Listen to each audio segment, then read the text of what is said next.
Hello and welcome to Drive It, the DW Car Show. Coming up, a muscular station wagon for country roads, Audi's RS6 Avant Performance. A green convertible, Smart's 4.2 electric drive cabrio. And the Honda Civic Type R.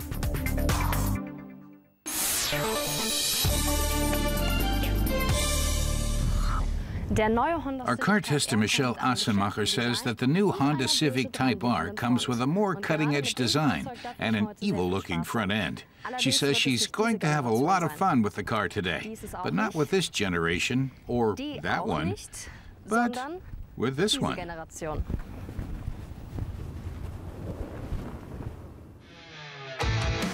Honda introduced the 10th generation of the Civic at the start of this year. And the Type R has also been completely revised. It looks like a spaceship from a science fiction film. With its spoilers and sill boards, it puts many top-of-the-line sports cars to shame. But these details aren't just for show. Every fin and wing serves a purpose. Together, they help maximize forward thrust at high speeds and make the Civic a car for the racetrack. At 200 kilometers an hour, the chassis has to withstand 30 kilos of air pressure. With the Type R, form follows function. Eye-catching external modifications help cool the motor and the transmission. The new model sits 25 millimeters lower to better hug the road. At the back, its giant wing and rear diffuser optimize downforce.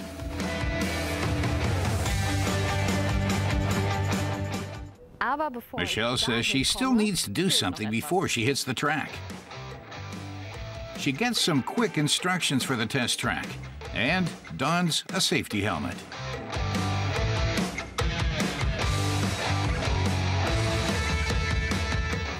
The Type R uses a lot of the technology that Honda has developed for professional car racing. This compact speedster has special air vents to conduct heat. A cooling channel reduces the temperature of the pistons. A lightweight crankshaft and a flywheel increase responsiveness and efficiency.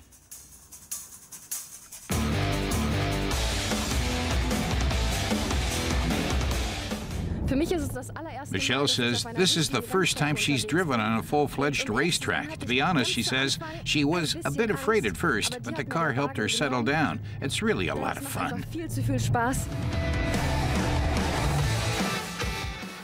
Under the hood, there's a 2-liter VTEC turbo engine with direct fuel injection.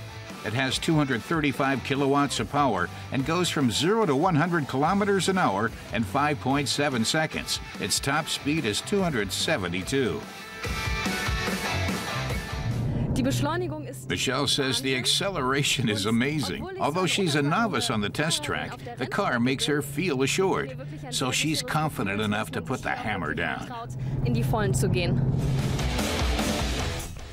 The new Type R has 3 driving modes. In addition to comfort and sport, there's R+. In that mode, the handling and throttle are more direct, the gears are more powerful, and the car is more agile. For everyday driving, the comfort mode is better. The Honda Civic Type R is built to appeal not just to amateur car racers, but the families as well.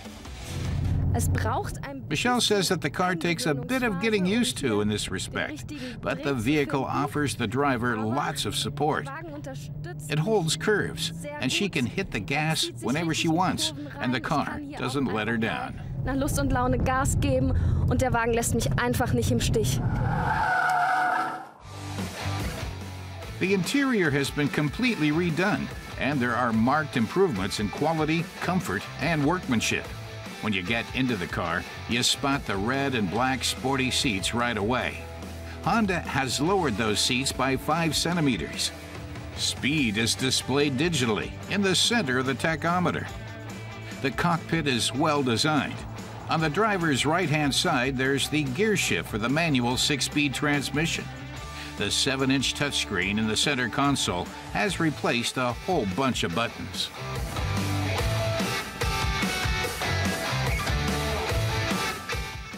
Honda is proud of setting a record on the Nürburgring's demanding Nordschleife course.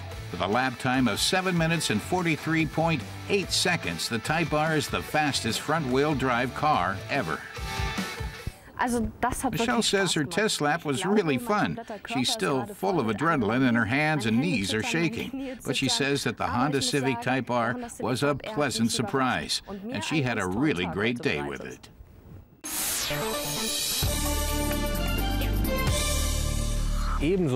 Our car tester Emmanuel Schaefer says Smart's new ED, or electric drive, convertible aims to be as clean as the water from this spring. The current generation 4.2 Cabrio has been on the market since 2016. The new generation Smart electric drive came out just a few months ago. Now Smart has combined the two. The Cabrio comes with the same 60-kilowatt electric motor that powers the regular 4.2 ED. To improve its range, top speed is electronically limited to 130 kilometers per hour.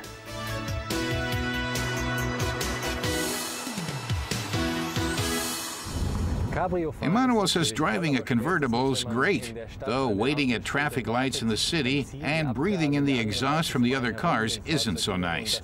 So it's good that due to its 150-kilometer-plus range, you can also drive this Cabrio out into the countryside. Being surrounded by green makes for a truly green driving experience. The battery pack located in the underbody has a capacity of 17.6 kilowatt hours. A 22 kilowatt onboard charger with fast charge functionality is due out in Europe next spring. It should allow the battery to charge to 80% in less than 45 minutes. Smart's project development coordinator calls the Cabrio a dream car and the perfect city car. It fits in every parking space and has a tiny turning radius, like the regular Smarts with internal combustion engines. But with the electric drive, there's the added advantage that when driving around with the top down, we get to hear what's going on around us. We hear the birds, pedestrians, other cars. That's a unique feeling that only an electric convertible can deliver.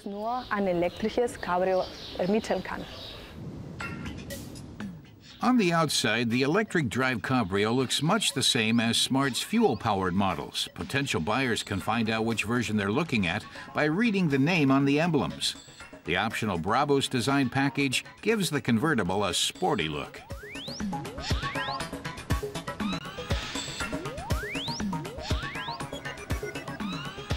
The ED logo, which looks like a plug-in and electric socket, figures prominently at the side. The soft top can be opened up electronically, but the roof bars have to be removed by hand and then stored in their designated place in the trunk. That reduces cargo space from 340 to 260 liters. The Brabus tailor-made exterior style package includes accents supplied by the high-performance tuning company, as well as LED taillights. The interior is simple and uncluttered. Colorful accents, which match the paint job, add a bit of pep. The display in the speedometer shows the remaining range and current speed. A freestanding dial provides data on the charging status and the battery pack.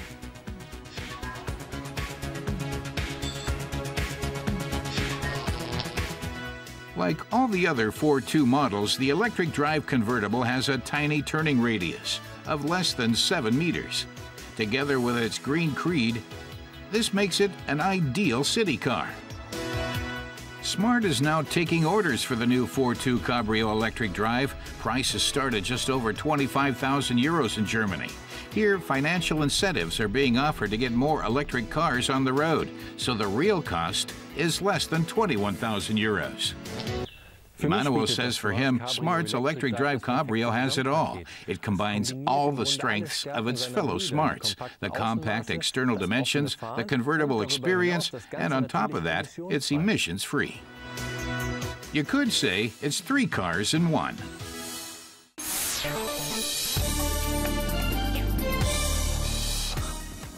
Five become 6. This autumn, BMW will unveil the 6 Series Gran Turismo, the successor to the 5 Series GT.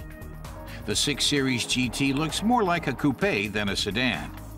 Several engine options will be available, including the 4-cylinder gas-powered 630i that generates 190 kilowatts and 400 Newton-meters of torque. It's been carried over from the 5 Series. 6-cylinder diesel and gas-powered engines will also be on offer. The latest addition to the successful Skoda Octavia line is the RS245. It's the fastest Octavia ever, with a 180 kilowatt engine. That's 11 kilowatts more than the RS230. The 245 can jump from 0 to 100 kilometers per hour in 6.6 seconds and features a sport chassis that's 15 millimeters lower than its previous models. German prices for the sedan start at about 34,000 euros and 35,000 for the station wagon.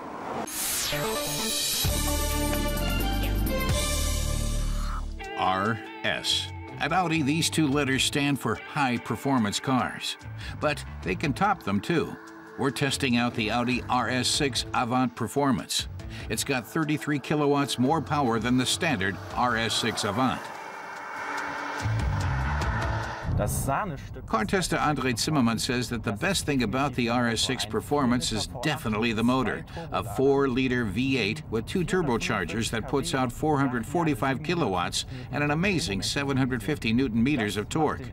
That makes the RS6 Performance one of the fastest station wagons in the world. The car goes from 0 to 100 kilometers an hour in just 3.7 seconds. That's 0.2 seconds faster than the basic RS6 model. Some people might not like the RS6 Avant Performance's fuel consumption and CO2 emissions, but this vehicle is not designed to protect the environment. Andre says that the motor grabs your attention with its beautiful sound, especially in the dynamic mode.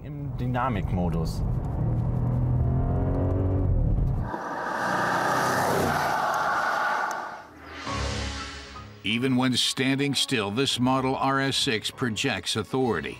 The chassis is about 6 centimeters wider than the standard A6. The tires are 275 millimeters wide on 20-inch rims. Extra length at the front and especially the back are typical of this series.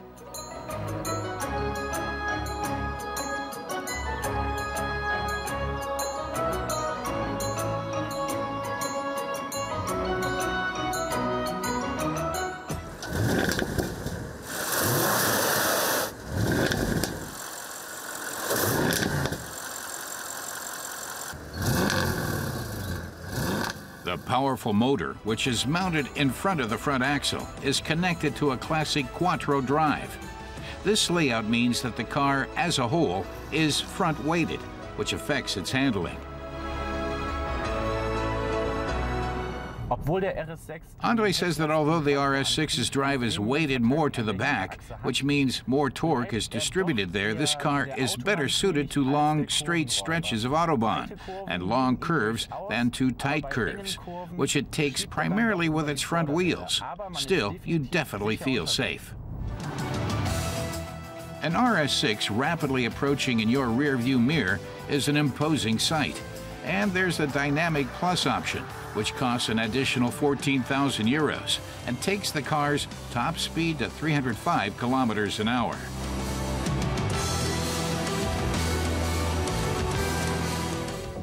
The interior harkens back to the roots of the Audi A6.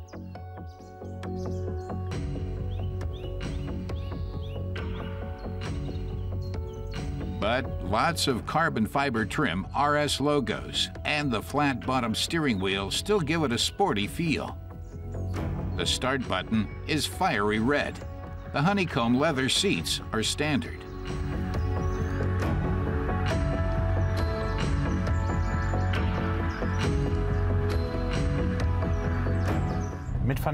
Andre says that the RS6 Performance is not a sensible car, but people who can afford it will find that this car will perform well in almost any situation. And besides, not being sensible can be a lot of fun. The RS6 is a station wagon of extremes. Extremely fast, extremely powerful, extremely exclusive, and extremely expensive.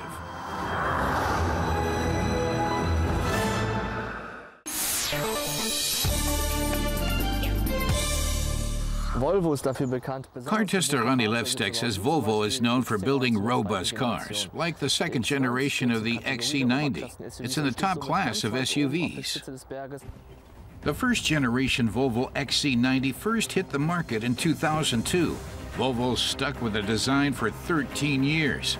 That didn't go down well with some dealers who prefer to see models change every 6 or 7 years. So Volvo came out with the second generation as competition for the BMW X5 and Audi Q7.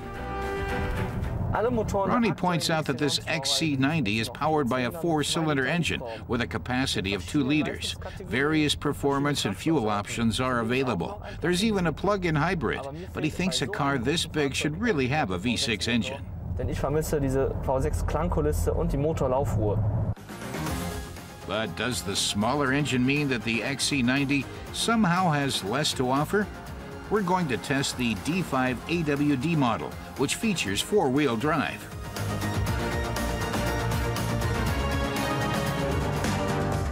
The Volvo R design gives this car a performance-inspired look and feel. With the enhanced Polestar version of the engine, the XC90 can jump from 0 to 100 kilometers per hour in 7.7 seconds and hit a top speed of 220 kilometers an hour. Ronnie says that this XC90 has been outfitted with Polestar performance optimizing software, which boosts engine power by a whopping 4 kilowatts. It costs an extra 1,200 euros, but it's good value for money. The software not only boosts power, but also torque to 500 Newton meters instead of 480. You can really feel the difference. 1,500 RPMs can sure get this 2-ton vehicle moving.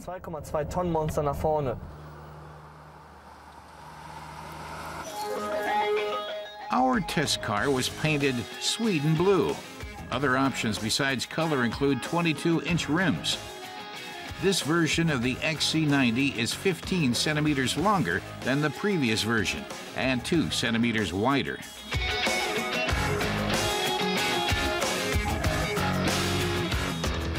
Ronnie says the car's interior is really comfortable. Everything's where it's supposed to be, nice and tidy. The controls are all here on the big touchscreen. He thinks it all looks great, but it's a little awkward at first until you figure out where everything is. There are more apps here than Ronnie has on his phone, and if you don't find the heater app quickly, you'll either freeze or roast.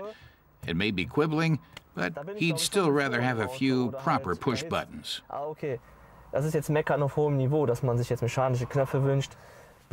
Ronnie really likes the Bowers & Wilkins sound system with its 1,400 watts and 20 speakers. The interior is quite posh. There's carbon fiber trim, stainless steel, and leather everywhere you look. A 24-centimeter touchpad allows you to control just about everything except the basics. There's lots of room in here too, even with 5 passengers. And there's an add-on option for a 3rd row of seats.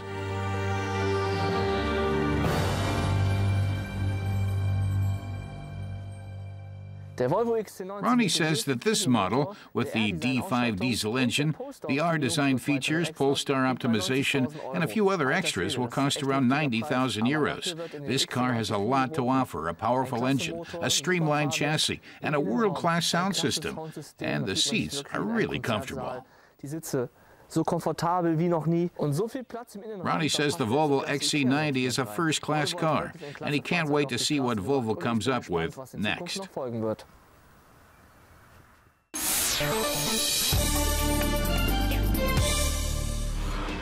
Our classic car expert Christoph Bauer is tooling around the northern Italian province of Trentino in a Porsche. On the virtually empty roads of the plateau of Lavarone, he finds it hard not to fall in love with the 911 Targa. Christoph says the Porsche 911 is the sports car par excellence. Now, as ever, its shape is immediately recognizable. Here Targa stands for the removable roof, which normally sits between the windshield and the roll bar. The Targa's roll bar was the brainchild of company chairman Ferry Porsche and his son Ferdinand Alexander Porsche, who designed the 911. The roll bar was made to protect the convertible's inhabitants in case the car flipped over. But its appearance drew mixed reactions. Some even joked the Targa's brushed Narosta steel roll bar reminded them of pots and pans and had them reaching for their dishcloths. Still, over a quarter of the 911s produced at the time were Targas. Christoph says that at first the Targa was a quick fix. The U.S. was Porsche's biggest market then and still is today. But in the 1960s, an ambitious lawyer named Ralph Nader launched his unsafe at any speed crusade to get dangerous cars off the roads, especially convertibles. So Porsche quickly developed a safe convertible with a roll bar, and the Targa was born. Christoph feels the name was well chosen. It harks back to the Targa Florio endurance races held on Sicily. And Targa is an old word for shield. Clever, huh? The Targa has been rolling off assembly lines since 1965. Unlike its predecessor, the 356, which had always been available as a convertible, the 911 only came as a coupe when the model was first introduced in 1963. Christoph tells us Porsche started fitting the Targa with panoramic glass rear windows in 1969. Before that, there was a plastic one that zipped open. The problem was you often couldn't shut it again, as the plastic shrunk at low temperatures. But he says this 1972 model has a different weak spot. To achieve better weight distribution, the oil tank was mounted just ahead of the rear axle and filled here. You can guess what happened. Some owners or gas station attendants filled it with gas, causing major engine damage. Just a year later, the oil tank lid was history. Its harmonious shape has made the Porsche 911 one of the world's most beautiful and timeless sports cars. The Targa's roll bar and the wraparound rear window continue the flowing lines seen at the front.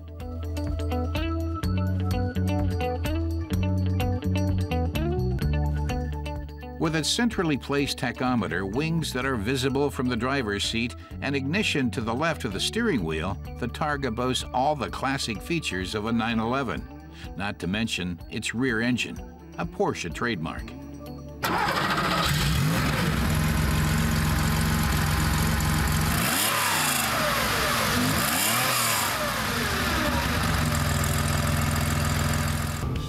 This 911T was the weakest variant of the six-cylinder 2.4-liter engine, which was fitted into the model starting in 1972.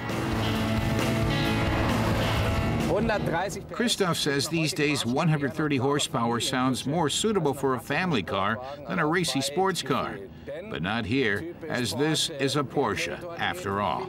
The engine revs willingly and accelerates quickly, going from 0 to 100 kilometers an hour in just 10 seconds. And it can hit 200 kilometers per hour, so you can still drive it with confidence today. Even the highway police appreciated the car's combination of fresh air and driving performance. The 100,000th Porsche ever made was a 912 Targa, equipped with a blue light for the German police. Christoph says fans swear the 911's handling is second to none. The rear engine delivers endless amounts of traction, making frills like power steering and ESP superfluous. He calls it the perfect recipe for endless driving pleasure. But compared to modern 911s, cornering stability is limited. So when you enter a curve quickly and suddenly take your foot off the gas, the rear end can slide out. Then you must quickly countersteer to get back on track. But such driving challenges and the inimitable throaty sound of the air-cooled boxer engine are the ingredients that have made the classic 911 such a success story.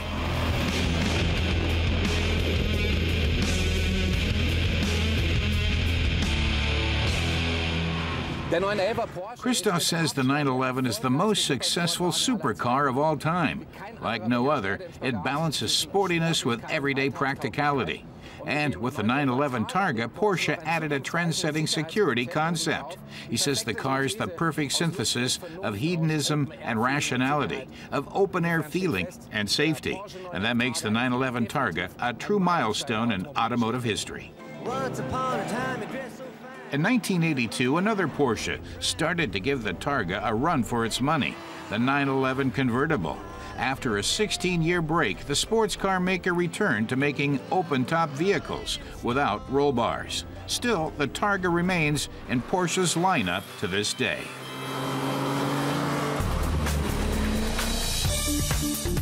And next time on Drive It, a great city runabout with new details, the Skoda Citigo. And putting the Jaguar F-Pace through its paces.